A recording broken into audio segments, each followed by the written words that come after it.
Hello everyone and welcome to White Jasmine Kitchen. Today I have a great recipe, very easy as always and very simple. You can make this recipe in about, I don't know, 15 minutes or so. How can you go wrong? You can also make it during the weekdays.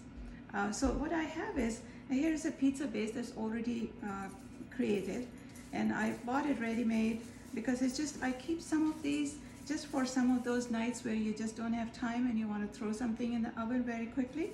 So I brushed it with some olive oil and left it in the oven for about 5 minutes or so at 425 for it to just kind of come to life, because it's a packaged dough, not dough, really pizza base. So you just want to kind of freshen it up a little bit. So what I wanted to do today, is tomato season, it's pesto season. So I wanted to use all those things to make this beautiful, pizza. So I actually created our own. We grew some of the basil. So I made some pesto, and I like to keep them in these small jars because they're just easy to use and I can use them quickly. So you can put it in a few jars, freeze some of them, and leave 1 or 2 in the refrigerator if you like to use your pesto often. So I'm just going to kind of put this on here. Instead of the red sauce, I sometimes, especially in this season, I like it, the pesto sauce, much better. It's lighter, it's refreshing. How can you go wrong? Basil smells so good. So I'm just going to kind of put it all over the pizza. And be generous with it, because we'll layer it with some really fresh tomatoes. I'll show you what we have today. And these are one of my favorite yellow tomatoes.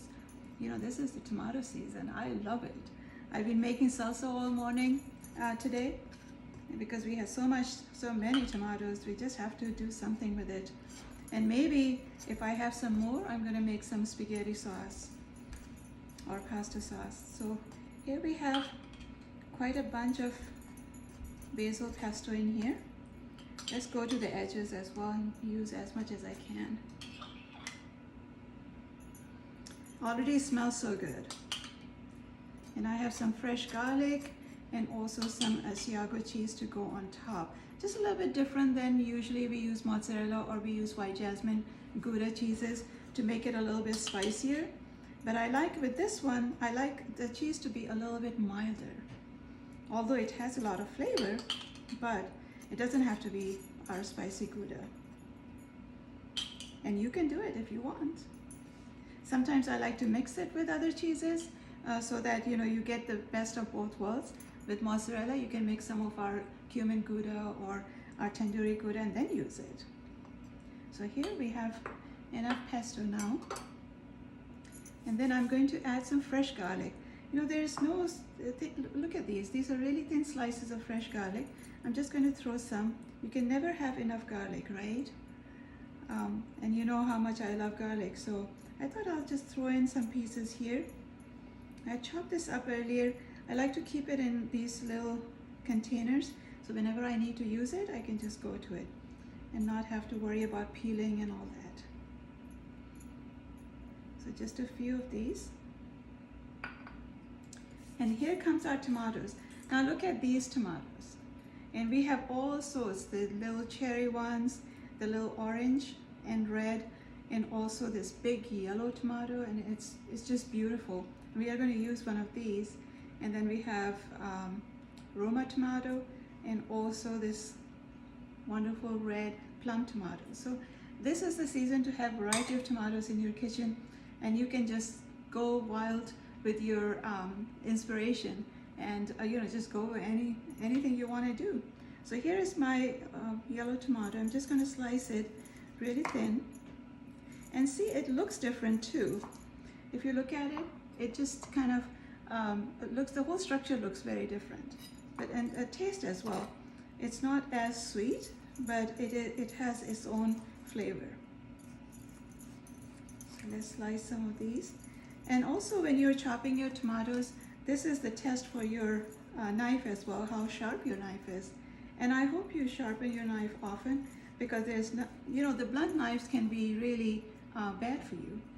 You can get hurt with a blunt knife. People think you're going to get hurt with a sharp knife, but I don't think that's the case. So let's take a big slice here, and then we'll lay it all out. And this pizza is going to go in the oven for about 10 or 15 minutes. Look how beautiful that looks. Get all these slices. How can you go wrong with that? Flavor over flavor over flavor. And here we have some more. Let's get all of this done. And of course, just a little bit of fresh basil on top. Just throw that like this.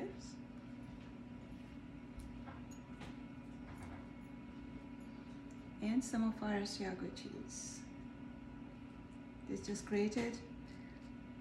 You're using this cheese just to add a little bit of that flavor that you like on your pizzas.